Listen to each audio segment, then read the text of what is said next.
Kaya ang ano lang dito ma'am, siyempre, di ka nakakatulog. Bakit? Siguro mga ilang araw akong na parang nababangungot. Kasi sana pagising ko, nasa Pilipinas na ako. Parang hindi ito totoo.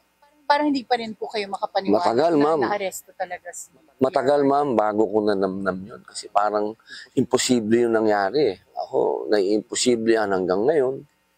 Parang yung ama natin, sa bahay natin, may nagreklamo. Tapos, doon sa amahan natin na nireklamo, doon sa kapitbahay. Ngayon, ang ginawa natin, yung ama natin, dinala natin doon sa bahay ng kapitbahay natin. Parang ang gulo nun, pwede naman pinag-usapan natin sa bahay natin yan. Ba't tayo nakarating dito?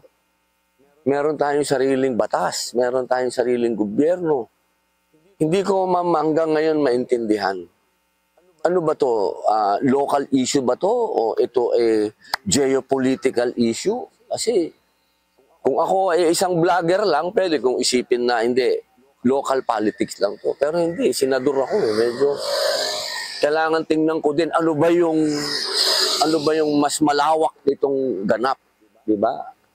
Bakit natin dinala ang dating Pangulo ng Pilipinas dito sa Europa? Anong dahilan?